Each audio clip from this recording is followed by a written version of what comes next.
कितना शर्म की बात है अगर भारतीय चुनाव आयोग पर यह आक्षेप लग रहे हैं कि वह वोटों में धाँधली की बात सामने आ रही है। नेता प्रतिपक्ष ने प्रेस कॉन्फ्रेंस करके बताया कि कहाँ-कहाँ, कैसे-कैसे सारी चीज़ें हो रही हैं और उसको जो है बीजेपी नेता अनुराग ठाकुर ने भी कुछ जगह सवाल उठाया जैसे वायनाड में, रायबरेली में और अखिलेश यादव की लोकसभा क्षेत्र में।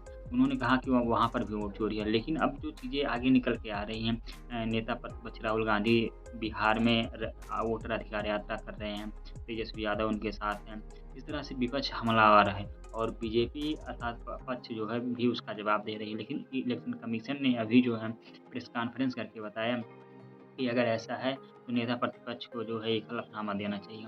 लेकिन अगर यह सवाल उठ रहे हैं क्या स्वतंत्र रूप से चुनाव आयोग को इस पर कोई समिति बैठा करके जाँच करनी चाहिए कि नहीं करनी चाहिए? ये भी एक सवाल है।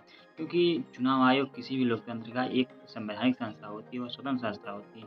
अगर उस संस्था के द्वारा ऐसी चीज़ें की जा रही हैं तो यह जाँच का विषय है लेकिन अभी आरोप सिद्ध नहीं हुए हैं। लेकिन अगर यह किए जा रहे हैं तो यह एक बहुत बड़ा खतरे का संकेत है या समझ लो इमरजेंसी नहीं बोल कर के भी अंदर से ही इमरजेंसी लग चुकी है।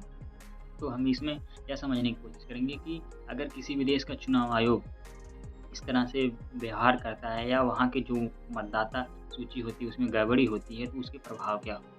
तो लोकतंत्र का जो सबसे जीवंत उदाहरण होता है, जो उसका एक विशेषता होती है वह होता है स्वतंत्र निर्वाचन आयोग। स्वतंत्र संस्थाएँ जैसे सुप्रीम कोर्ट हो गया, निर्वाचन आयोग हो गया, कैग हो गया, ये सारी संस्थाएँ किसी भी लोकतंत्र को ज़िंदा रखती हैं और लोकतंत्र को ज़िंदा रखने के लिए इनमें निष्पक्षता, पारदर्शिता और सारी चीज़ें होनी बहुत ज़रूरी होती हैं। अगर आपकी वोट को चोरी किया जा रहा है, तो यह एक बहुत बड़ी घटना है, कोई आम बात घटना नहीं है। लेकिन इस पर अगर आरोप लग रहे हैं, तो चुनाव आयोग को सामने आकर के जो है एक समिति बैठानी चाहिए और उस पे जाँच करनी चाहिए।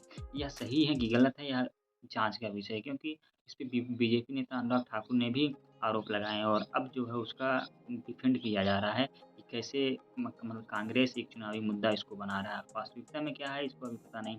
एक उदाहरण जो हमारे गाँव का ही है, जब पंचायती चुनाव आता है तो उसमें देखा है कि जिनका घर 2 गाँव में है, वे क्या करते हैं, एक वोट यहाँ डाल के अपने जिस गाँव में वर्तमान में रह रहे हैं वहाँ डाल कर के जो है, जिनका दूसरा गाँव में घर है वहाँ भी वोट डालने जाते हैं।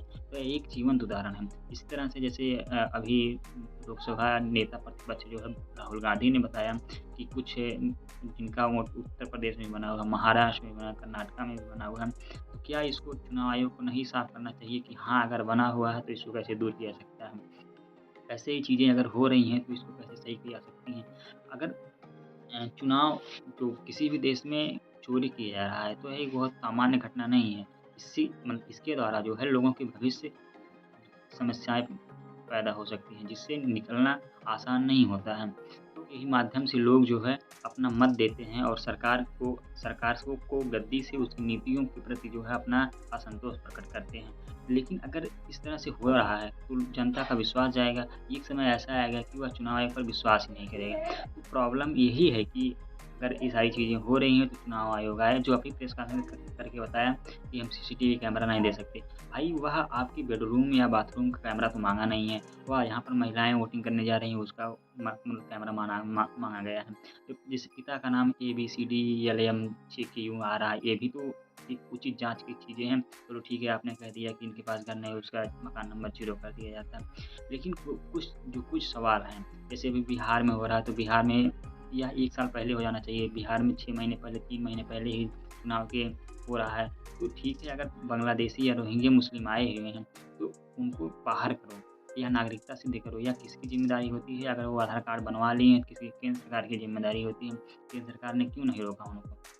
तो ये सारी समस्याएँ, ये सारे सवाल गूँज रहे हैं और अगर देश को कि लोकतंत्र को बचाना है, संवैधानिक संस्थाओं को स्वतंत्र होना चाहिए, निष्पक्ष होना चाहिए, पारदर्शी होना चाहिए। आपको क्या लगता है कि चुनाव आयोग में गड़बड़ी है? अगर आपको ऐसा कुछ लगता है, कमेंट करके ज़रूर बताएँ।